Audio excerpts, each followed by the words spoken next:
name is Luis Fontanes, and I am one of the co-founders of Central Florida Motorcycle Riders.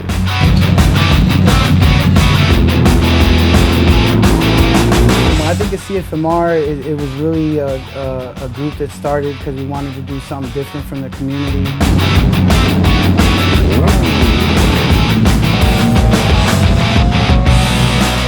Creating something where it was a community where you had a lot of the brotherhood and companionship that some of the clubs have without a lot of the rules and regulations. It gave us a platform where we could really enjoy bike life without a lot of the other politics and issues that come with, being part of a club. And so kind of we took a lot of the good stuff and we left all the bad stuff out and just created something for everybody.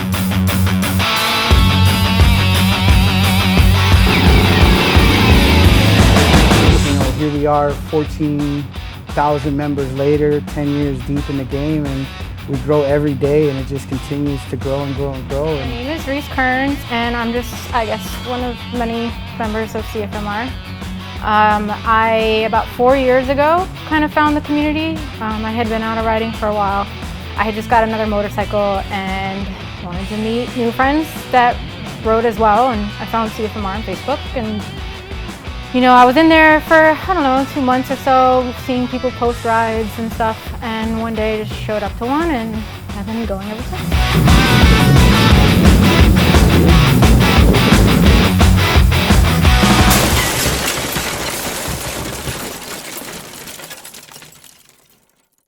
Being motorcycle riders, we deal with a lot of tragedy, unfortunately. We lose friends on, sad to say, but almost like a weekly basis.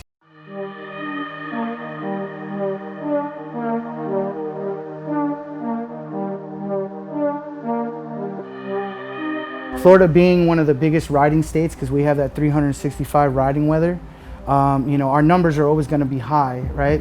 So when we first started CFMR, it was like maybe once in a blue moon, oh, remember that guy we rode with? Well, yeah, he got hit the other day. But as we grew, it got to a point where it was ridiculous, and granted, the numbers are still where they've always been, but now that we have this community that's together and there's 14,000 local riders, it just gets broadcasted now. Like before, if you didn't know that person, you generally didn't know they got into an accident, you generally didn't know they passed away. But now, you'll get a post where someone will say, hey, I seen a bike down on this road or that road, and you look at it and it's like, oh shit, I know that person, and unfortunately with motorcycles, there's no seat belts, there's no metal cage around you, it's you versus the car in the road.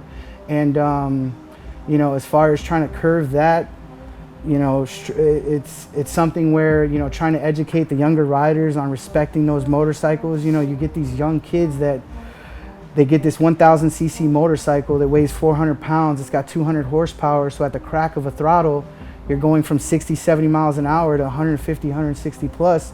So you put that kind of power, behind someone that really doesn't know what they're doing, and it really is a recipe for disaster. So, we've done things like we do our track day, which we're doing in October. We do drag nights to, help curve the street racing and get them on the track. Things like that have really, become a great asset to the community, because before us, we didn't have that.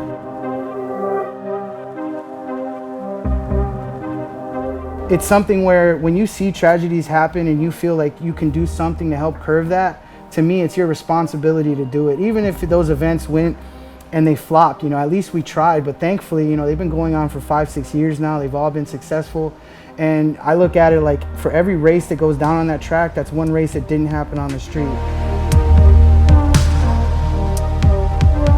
The challenges that come for being a female rider as versus a male rider is it is a more male-dominated industry, and historically when you go to bike events and stuff, it is geared towards men, but especially in the last couple years, it has really grown.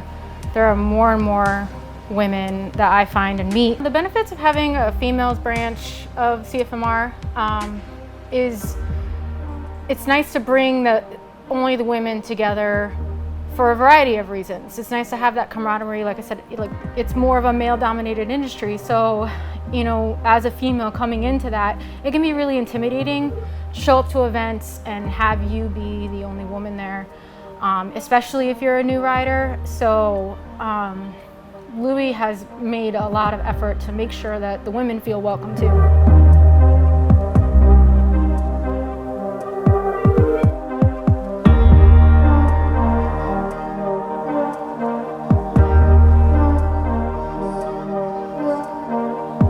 The future is super bright for the community, and I feel like as long as we stay on our path and we have that clear goal of just expanding the community and putting the riders first has always been, you know, the main. A lot of other, you know, guys that are starting these communities and smaller communities, you know, they ask Louis how you do it, and it's just like, man, you put your riders first, bro, the rest is gonna spell itself out.